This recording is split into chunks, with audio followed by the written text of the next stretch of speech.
Hey everybody, and we are live for day 5 of the Cloudways Black Friday Cyber Monday Prepathon. I am thrilled to have two wonderful speakers today. We'll be talking about maybe the recession. Everyone's got their fingers crossed, but how can we be prepared? Tackling that as well as the hyper-competitive landscape with some very interesting growth strategies on the horizon. Let's introduce the panel.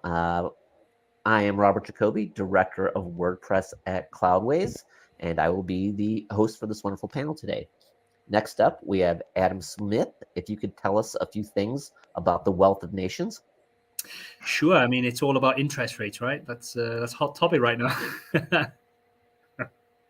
Funny, I was actually on the Adam Smith, the Wealth of Nations. Adam Smith was on the £20 note here in the UK a couple of years back, and it was a running joke. Okay, so besides the book you did not write, can you tell us a little bit more about who you are and what you do? Sure. So I'm the co-founder of a company called Niche Website Builders. We will be 3 years old in December, so still a relatively new kind of startup company.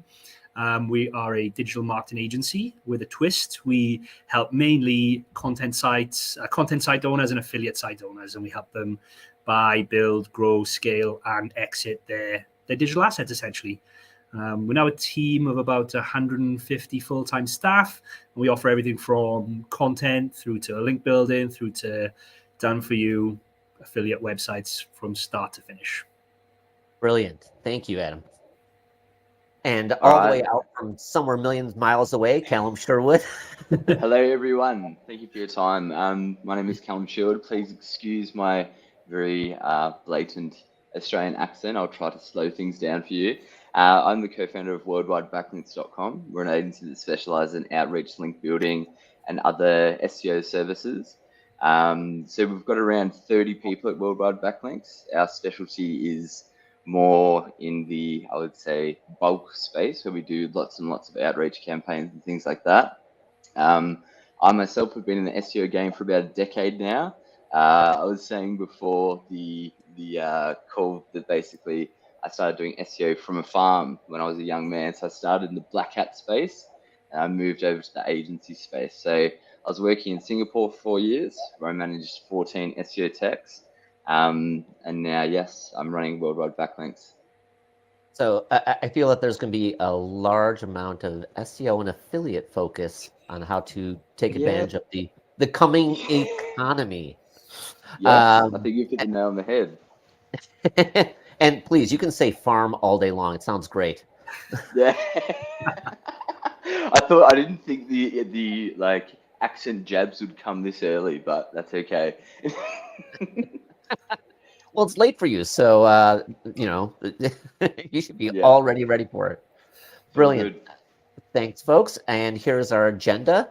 Overall, we'll be talking about the impact of economic uncertainty for SMBs, growth strategies, and of course, some expert recommendations from Adam and Callum. Let's jump into our first question for the day. Oh, lest I forget, for all those folks on Facebook, YouTube, and all that, we do have a giveaway. Please check the comments section. There it is. Oh, look, the banner is popping up all over the place. There's a pinned comment on how you can take advantage of our Black Friday Cyber Monday giveaway. So, the really easy question, first question. Do you think a recession like we had back in 2008 is looming upon us? Adam, I'm going to let you kick off. Yeah, I mean, I was thinking about this beforehand, and in all honesty, in 2008, I was only 21. Like, I didn't have any business experience. I know it's hard to believe with the grays in my beard, right? But yeah, I didn't have any experience of running a business. I was just an ordinary person going through the 2008 kind of recession. So I can only see that from that perspective, not from a business owner and the pressures and challenges there. I mean, certainly here in the UK, it feels like that the government is more supportive this time around, like in the coming into a recession, maybe, at least here in the UK.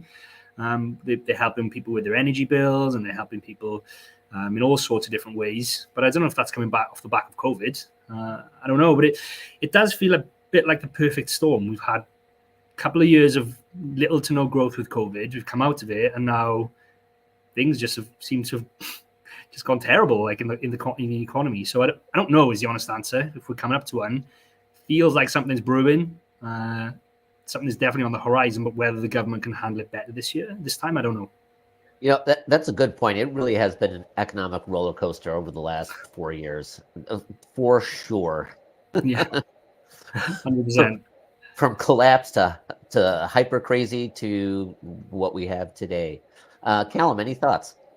Yes. So yeah, 2008 financial crisis. I would have only been 14, so I honestly have no experience with how it is. I do look at numbers and things like that, do a little bit of research, and I think that this time around it's going to be very interesting. Like I said before, Robert, I think the recession is already here. I think that you'd be joking if you thought otherwise. If you really look into the consumer spending side of things, the inflation, all that type of stuff, it all sort of points to one thing, in my opinion. So this is going to be an interesting one because it's not going to be like COVID, where there was lots of stimulus money around to really fund people's, disposable income per se. I think that this recession will definitely make people tighten up in terms of their spending behavior. But in saying that, no one knows. No one knows. And I think that with with the pandemic, there were so many new types of businesses that came out of that as well. So I think that the bottom line is no one knows, but opportunity is always on the horizon. So it sounds like we're just both going to give an SEO answer, right, Callum? It depends. Depends. It depends. I was just thinking that. It depends, and like I say that 100 times a day.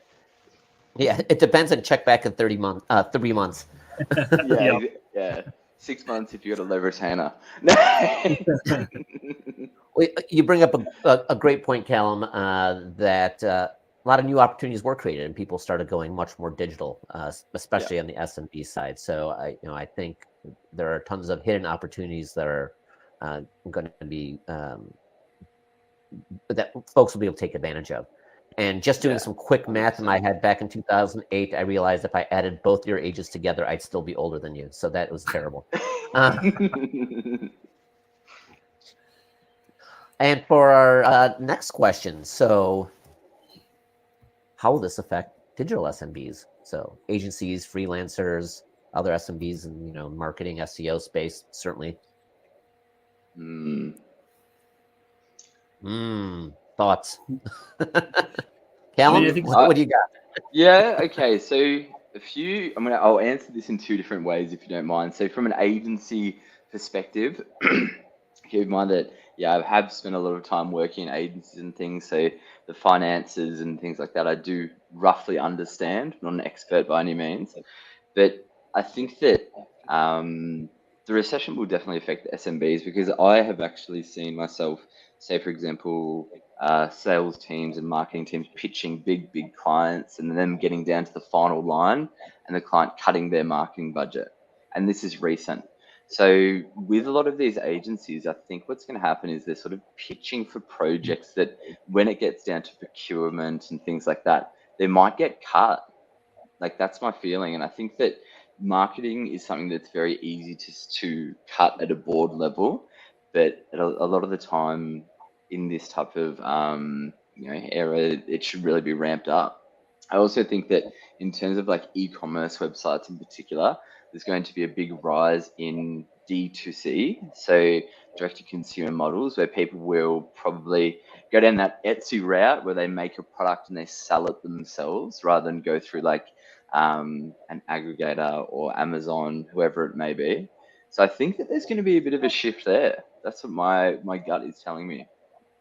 That's interesting. So you're thinking that percentage that an Amazon or someone else takes, people are going to want to spend on reinvesting in their business, and then, as you said, D2C. Yeah, so I think that with logistics and stuff, that being all over the place, right? People are going to be looking for more locally sourced products, and I think with the way that websites can be made now so easily, and you can literally have a working website within a day, people are going to start doing, they'll start building their site, fulfilling orders, and actually making their own product. And that way, all the shipping times and things like that won't be an issue. And people do like to support local, at least in Australia and also in Singapore. Brilliant. Yeah. You're not getting away from out of this, Adam.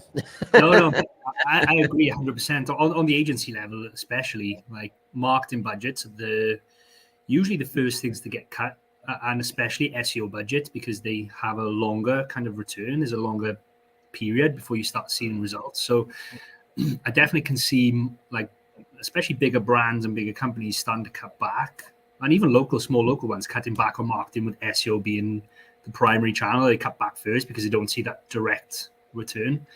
I guess just to flip it on a slightly different angle, I mean, another thing that comes out of a recession like this is that people are looking, or employees essentially are looking, or just people in general are looking for ways to make additional income. So we started our business. We thought it was at a horrible time just before COVID. Like, COVID happened. We'd started the business 3 months before, and we're like, what's going to happen? But we found a massive surge of people that were looking to make a second income, or were looking to make some additional income on the side. And I think it'd probably be the same in this recession. If you've got a job and you think, how secure is my job? You might start looking to, like Callum suggested, the Etsy model, where you can make your products and sell them, or you might start looking at affiliate sites or those kinds of routes. So for some businesses, it could be a good thing. I mean, fingers crossed, that's our business, but I don't know. It could go both ways, I think. Yeah. Exactly. I might be jumping the gun on a future question here, but is there a way for a digital agency to clarify or reset expectations internally as well as for their customers to maybe have a better strategy? So it depends. It depends. So, for example, an e-commerce website, right? If you were on an average SEO retainer, a part of the retainer would be the ad hoc advice based on seasonal events and things like that. So, in terms of the execution work, it would be a part of the scope to get clicks that relate to whether it be Black Friday, Cyber Monday, whatever it is. But in regards to like the agencies, and if you need to rejig the scope to sign the client, that can be really difficult because you might have certain deliverables that are your internal overheads that you then have to shift to suit the client's budget. I myself have been in that situation before, and it's really, really difficult because it really you do have to actually crunch the numbers and see what can work for you. When typically with agencies, you rely on the actual man hours and things like that to generate the revenue. So it's more about the internal overheads, I think, that can be affected. Yeah, agreed. And the bigger you get, the harder that is, because the processes are already in place. It's really hard to change process really quick and reskill and retrain internal staff to deliver on a new expectation. Assuming that it's totally different, it could just be scaling back the expectation, I think, Robert, rather than just changing it totally. But I think as you scale bigger, it's harder to make those changes quickly then. If you want to keep that same budget in place, can you go to your customer and say, we're going to do a little bit more work this year? Or do you just, hide it, eat it? Obviously, you can't do that with PPC or something like that. But, to Callum's point about, doing some of that ad hoc work, maybe some of that gets a little more entrenched over the short term? Yes, so you can. I mean, something that I've done previously is add in what I call a sweetener to a campaign. So that might be, say, for example, an age domain from Adam, or a digital PR release, something like that. Additional value adds to the client for them to see additional value in what you're doing. And I've been in the situation as well where it looked like we're about to lose a client. I then had a budget that I could work with. I then spent that budget and we got good results and we kept the client. So as an agency, you really need to be able to be that flexible in order to keep some of your, especially higher tier clients, I think. Yeah, agreed. And also be able to innovate as well. Like maybe launch a new service or launch a different flavor of a service to to keep them spending, to keep them on board. So it's fresh, and they know that you're innovating and trying different things for them. I guess it's part of another question, but big part of that I think is case studies to prove it works, and it's a much easier upsell to them, or an easier to sell them these innovations then. Awesome. And well, I'll try to dive in deeper on some of those, but it's just kind of came to mind as part of what Callum was saying with the ad hoc. Like, yeah, I like that, having a sweetener in there or something to make sure it's that a big point of difference. Big point of difference in terms of retention and actually sealing the deal. I've always found, like, if you can throw in a Wikipedia page, something like that is a good example where, overheads wise, it's not ridiculous, but in terms of the end result, whether it's in knowledge panels or the Wikipedia page itself, from a client's perspective, that's like, a gold mine. Brilliant. Love it. That's some great advice. Since we're talking about money in and out, what do you feel are good strategies for paying off the debts you may already have as a digital agency or an SMB? Yeah, I'll take this one, I guess.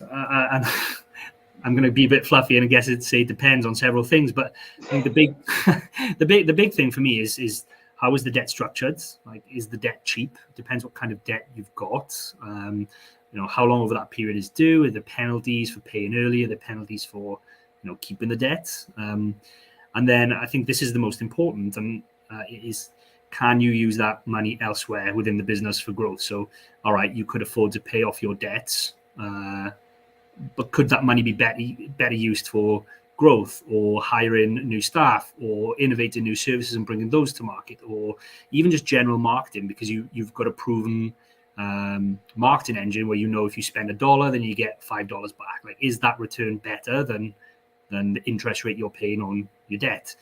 But I guess that comes to a certain point. Like, if you need the money to survive, like, you can't pay that debt off. On the extreme end, like, you need that money if you can't pay it off. But I'm a big fan of running businesses debt-free. Like Niche Website Builders, it's totally bootstrapped, it's totally debt-free.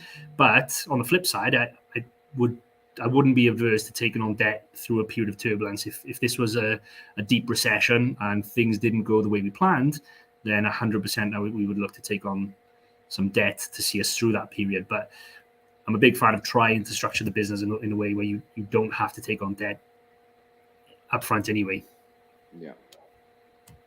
Yeah, I agree with Adam 100% on that. I mean, if you don't have to take on debt, it's never a good idea, whether it be for business or personal use, but sometimes it is necessary, right? So I think in terms of managing your debt and paying it back, you should always be chipping away at it. But you need to also look at, as Adam said, resources that you can maybe trim internally to save money, and then you won't really need to, you can lower the amount of debt that you're actually in, because the last thing you want is a business that is, day to day, you're worrying about, debt. That's going to basically, kneecap you from performing at what you do best. You don't want to be worrying about that. Oh, absolutely. And honestly, I think one of the positive aspects of the pandemic is that so much more remote work is going on.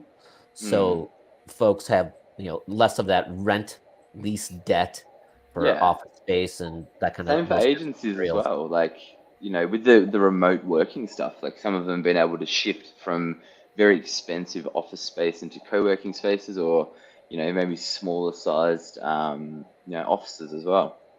Or our bedrooms. Yeah, or your bedroom, or your bed, wherever you want to get your thing done. That's it. In my mind, if you have debt at low rates right now, take your time paying it off, because the rate's only going to go up. So there's no reason to get, to put all your money in there. And as Adam said earlier, both of you, frankly, how can you repurpose the cash you have today for those higher value propositions? Yeah. Brilliant. All righty. So from debt, we're going to go to cash flow. Just bouncing around. I like it. So, what are the tricks around cash flow? So we kind of touched on the, it depends on your debt and needs, but cash flow is a lot more critical, because that's going to hit you on a monthly, weekly basis, depending on how your business is run. Adam, I'll take this one first, mate. I think you've probably got a little bit more to say than I do. I mean, with cash flow as an agency, right, it's always going to be challenging because your payments are sporadic, your outgoings are sporadic in nature. I think that, going into these tough times, getting money up front is very important because with SEO agencies, with niche website builders, with worldwide backlinks and things like that, there are overheads to the service, and a lot of the time you will begin that service before you actually receive payment, depending on the client, of course. So getting that money up front is super, super important. Something that I've also been doing is looking at investing in tools that can do repetitive tasks. So, working with developers to maybe in a backlinking context, work with developers that can automatically add 2 images and anchor text to a URL instead of a VA having to do that. That's an example of where you would invest to actually save. Yeah, that's all I really have to say on that side of things.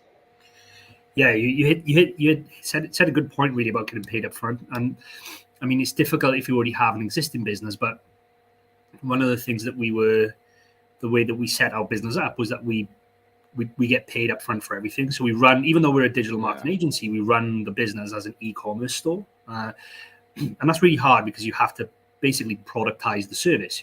It's not this, everybody's got a different price. You have to be able to cut up the work into chunks and productize it. But in doing that, it means you're always cash flow positive if you can get paid up front. I mean, the ideal scenario is, I think, the kind of way that we've set up, where you go to the website, it's e-commerce. You literally check out for the services and pay up front for everything before we even onboard you. You've got to pay for the services. And that's allowed us to scale quite quickly because you've always got the money in up front before we even start any work. So we can pay for staff and stuff to deliver after payment if needed. So if it's possible, like, I'd always try and recommend you set up the business or structure the business in a way where it's productized and you can get paid up front. For me, that's the biggest thing for cash flow. But if you can't do that, I mean, there's tons of other options out there, especially if you say, you're on an invoice model, and some of these big brands, some of these big agencies, they're on 30, 60, 90, some of them even 100 terms. It's horrible. Yeah. And as an agency, especially going into a recession, there are services out there which you could use, like invoice factoring, where they'll give you 80% of the cash up front, for example, and you don't have to wait for that debt to come in. So you could do that. I think another thing to talk about with cash flow is pricing. Like, going into a recession, you have to be mindful that people may have, at least our audience, we're mainly B2C rather than B2B, but our audience has, or potentially will have, less disposable income in the next couple of months. And we were planning a price increase this month, actually, but we've now pushed that back, the decision, until Q1 next year, because we run a customer survey. And one of the questions we ask is, around how much disposable cash do you have to invest in your websites? And the last survey we did, we could clearly see a downturn in the amount of cash people had or were willing to invest in these kinds of assets right now, which is almost a perfect storm. If they don't have the cash and you put the price up, like, what's going to happen? So definitely think about pricing strategies. And then just around cash flow, I guess, is just always be looking for efficiencies within the business. And like you mentioned, Callum, that could be through the use of tools, like maybe it's a custom-made tool where you can automate some of the processes, or look at software to automate certain aspects of the processes. You could be looking at increasing staff efficiencies, and that's through training and development. And I mean, on the greater end, you could literally just cut back on stuff which are non-essential. If you've got subscription services which you may use now and again, you could cut all that stuff back to try and preserve cash flow as you go into a difficult period. Have either one of you ever tried to use trade credits, so like a 210 net 30, to maybe accelerate some of those payments and give your customer a slight discount? No, I've never personally. No, and all of our payments are up front, so we don't have that problem, thank God. Oh, true. If you're getting everything, before day one of work, but for I ran an agency for 20 years, and we would very often offer a 210 net 30. So to translate that, if you pay within 10 days, you get 2% off the entire invoice, rather than waiting 30 or whatever. Yeah, because that's the other thing. I mean, as a small agency, especially if you are signing new clients, like it can be very difficult to get a new client to pay upfront straight away. Like, the invoice goes out on the 30th of each month, like ideally. So that's the big challenge. And I think that, that is the main barrier to entry when it comes to smaller agencies. It's like, yes, one person can manage maybe 5 SEO campaigns, run a website and things like that. But when you have sales teams and all that type of jazz, it becomes very, very, yeah, different, I would say. And when you start out, setting that precedent of billing cadence is super, super important. Otherwise, it just won't work. Yeah, I always feel like you should never work for free. So, like Yeah, Adam never. says, get at least something upfront to Mm, one, mitigate some of those, 30, 60, 90-day cash flow issues. But then also your customer has skin in the game, and they're going to be more involved on the day-to-day stuff because they've already laid out some of that money to get things going. And I used to find that, getting content, getting approvals would take a lot longer unless they had skin in the game. yeah, it's a good point. Okay, that's my thought on that. Our next question. Whew. And you touched on this a long time ago, Callum, almost, 30 minutes ago. Local or Mm. global? Wherever the money is the answer. Again, it depends if you're an agency or if you're in the business like Adam and I are in. It's different. If you're an agency, I think that looking locally is always the best if you need clients fast. But if you're a medium size and you have got a little bit of, little bit saved in your war chest, being strategic about where you are in the world and which regions you can reach is very important. um, I love bringing up Singapore because I'd stay there for so long and I love the country, but it's an awesome place to do business because you're so connected with Malaysia, Thailand, Vietnam, wherever it is, Indonesia, where you can get, multilingual deals and things like that and 4 times the retainer that you normally would get. Um, but I think that, yeah, going global is the way to go because if you're dealing with clients in different time zones and things like that, you can turn your business into something that's almost 24/7, whether that be an agency or a e-commerce type of thing. Yeah, for sure. Yeah. I think, I'm a big advocate of, like you say, following the money, Callum. And for us, specifically, like the money's in the US. And I think the kind of world we live in now, where everything's digitally connected, like we're all based in the UK, but 70% of our sales and revenue come from the US. We don't have a presence there. We don't have an office. We don't even have a US sales team.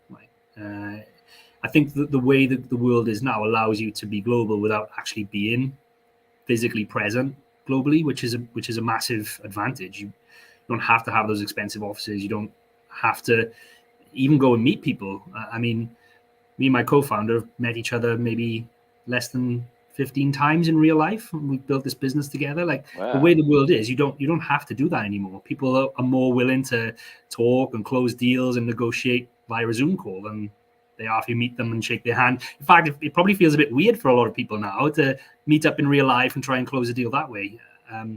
So yeah, I think global is good. And I mean, we could have stayed in the UK, but the US is the biggest market for us. It's where what we do is most known. We build websites specifically targeting US traffic because it pays the most in terms of affiliates and content sites. So it just makes sense that we're a UK agency, but targeting, I guess, a global market. So it's almost like a global local. You're definitely global, but you're picking one locality, for lack of a better. Exactly. Yeah, that's it. All right, that's the answer. Go global, everyone. Go where the Simple as money is that. the answer, I think. Go where the money is. Go, Yeah, 100%. even better. So, what are some of the biggest obstacles then to grow in general, as well as with the coming economy for any type of digital agency? Yeah, I think obviously all the things we just mentioned around the recession, cash flow, like making sure those things are on. But then I think I mean, I'll turn the question on its head and say, rather than what are the biggest obstacles to grow, like how can you grow in this space and how can you differentiate your space, I think, in a recession. And one of the big things that we've seen work really well during like the COVID kind of troubling times is building a community, like putting a face to the brand, and essentially educating the space you're in for free in terms of like not expecting anything in return.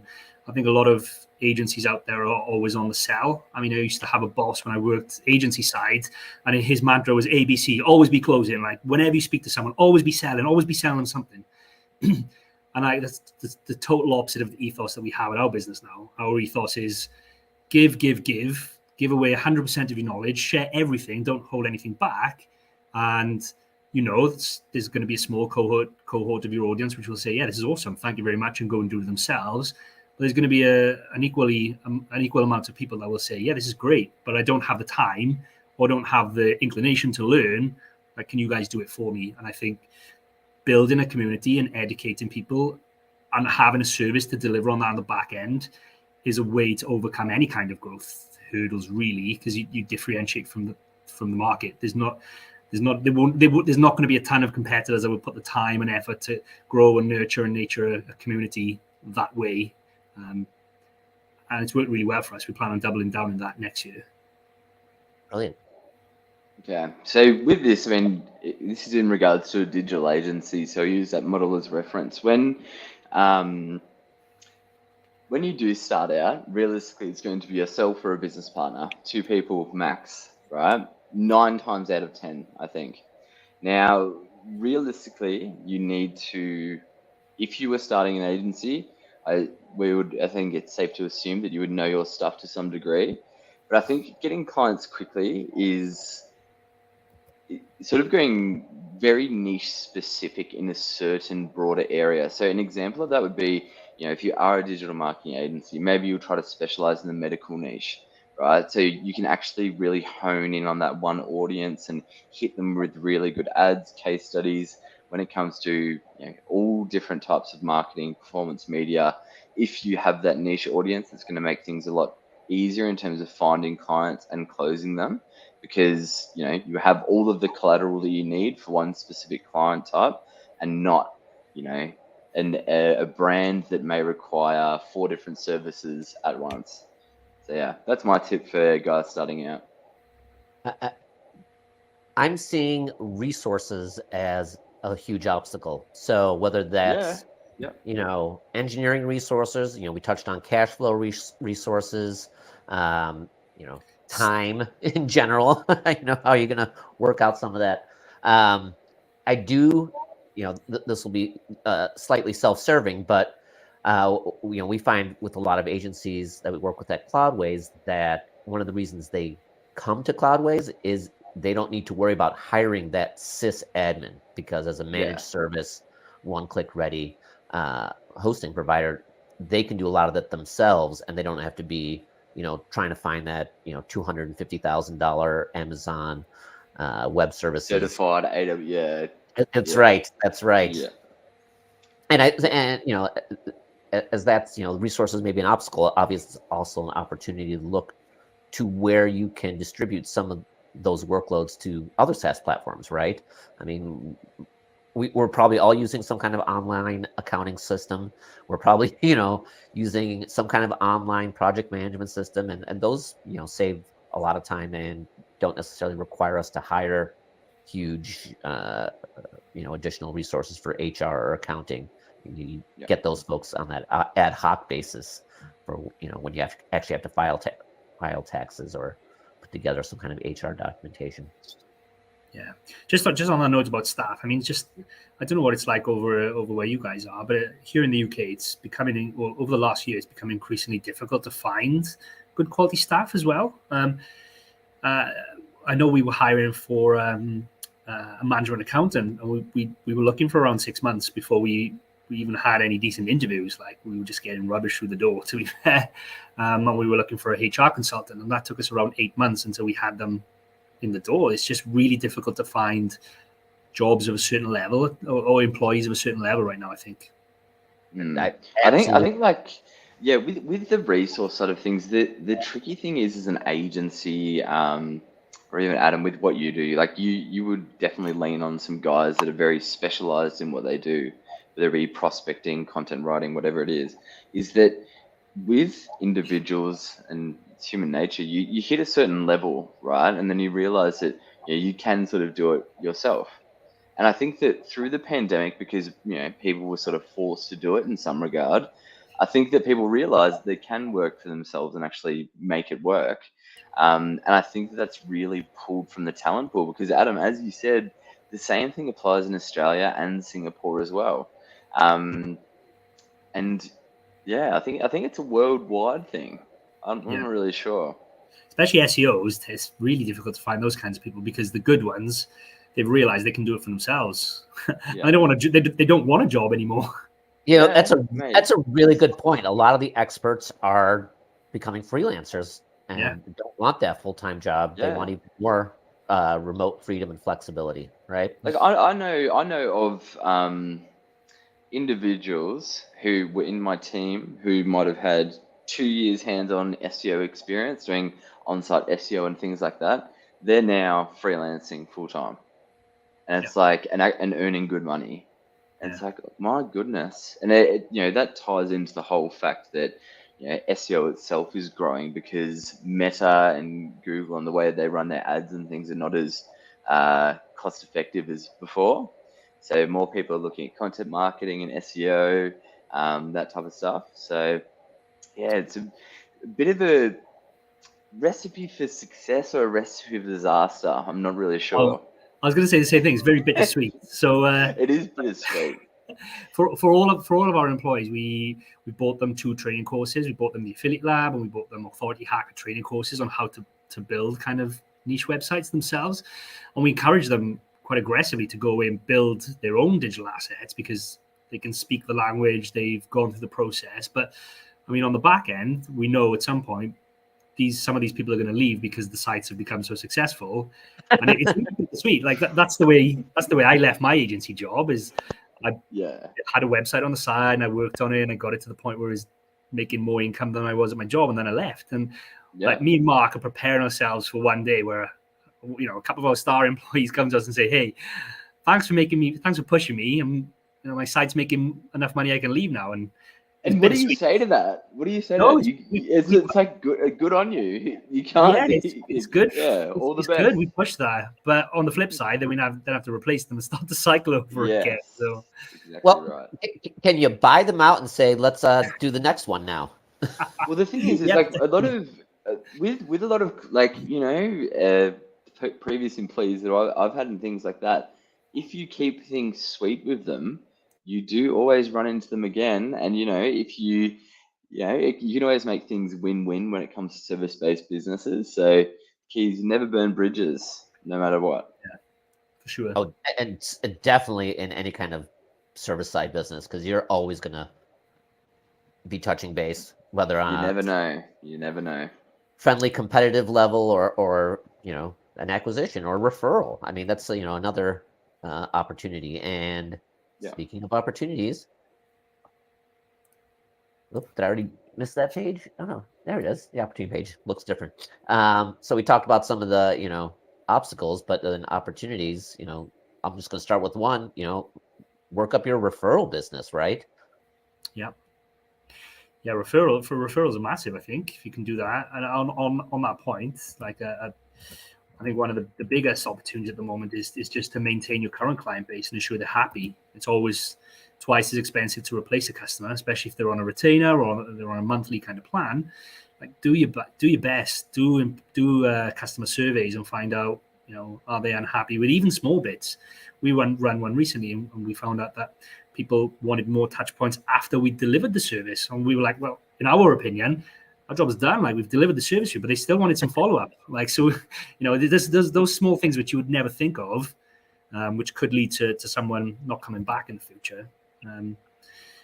I've got a couple of others here which I can just rattle through, but I think another one at the moment we talked about is upselling customers to additional services. So again, this is not about finding new customers. It's launching innovative services or adding sweeteners like Callum mentioned, and then getting them hooked on, like, we'll give you 2 months of the service for free, and then they're like, oh, this is the best service ever. I'm going to carry on being a customer of that service now.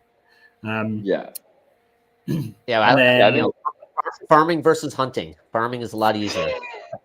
Exactly. I mean, when it comes to an agency in particular, the cross-sell value-added services piece is huge, right? Because if you really know your stuff, say for example an SEO game, let's think local business.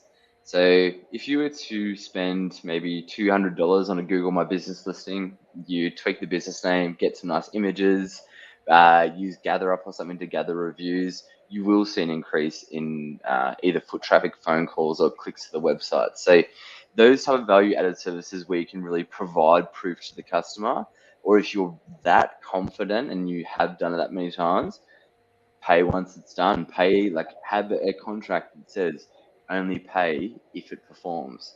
You know, it may seem risky, but if you will put your money where your mouth is, it can work. Yeah. On that same note, you can also do like run the services that you would run for clients for yourself. 3 months ago, we launched a massive case study. We invested about $350,000 into a website. We're sharing the case study live. You can follow along. And it's like a question people ask us is if this is such a good model of business, like, why don't you do it for yourself? And our answer is we do. And now here's the public case study to show you that we actually do. Like, this is our money is where our mouth is, you know? Yeah, 100%. And that's the thing that separates the SEO agencies, especially, or digital marketing agencies even, is that, you know, even if you're doing performance media and you really do a good job, you'll be able to show it one way or another. If it's through a return on ad spend, or if you're doing digital PR, earned media, SEO, organic clicks. It's about showing that you can deliver what you're selling. I think that's a great point. We are running up against the clock, so let's see what we got here for our last. Whoops, as I figure out how to use this every day. Here's sort of our big question at the end. What final words do you have, on the BFC Prepathon, and how'd you like the experience? This is our year 2. I'll go for, so the one last year, I watched a few sessions and I thought that it was amazing. I don't see any other hosting company doing something similar. So hats off to Cloudways as per usual. They've put together some, say for example, myself, I have lots of websites on the Cloudways platform, but I don't have anywhere near as big of a team of Adams. But as you can tell, we're both sweaty SEO nerds. So the way that Cloudways can sort of pair people together like that, I think is very, I think it's cool. And listening to people who can sort of riff off each other because they're truly passionate is how you get genuine conversations a lot of the time.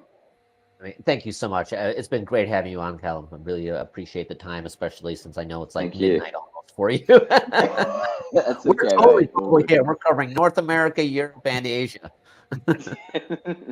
All good. Thank you, guys. Any thoughts, Adam?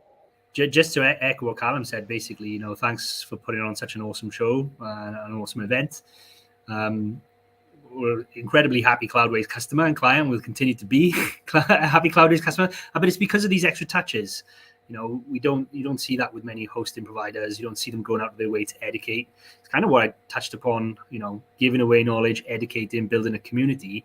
You don't really see that from many businesses, and especially not what most people would consider like a boring business. Oh, hosting, it's just one of those things you need for a website, right? Like, people don't give it much thought, but when you're front and center of them, I think you're essentially preaching what we've just. You're essentially doing what we've just preached. You're building a community, you're getting out in front of people, you're getting experts to share their knowledge. You guys have personified what we just talked about. It's always gone full circle, hasn't it? Yeah, pretty much. It just magically happened that way. Brilliant. Yeah, wow. Almost like someone planned it, Robert. Who would have thought? Honestly, thank you both so much. I hope the audience got some great insights onto sort of how to prepare for maybe a slightly more turbulent economy than we're used to. Just as a heads up next we have how to pivot your marketing strategy with more uncertain times. So we're really trying to tackle this head on as we get into the fall season, Black Friday, Cyber Monday, of course. And thank you all on the panel and out there on the internet for joining us today.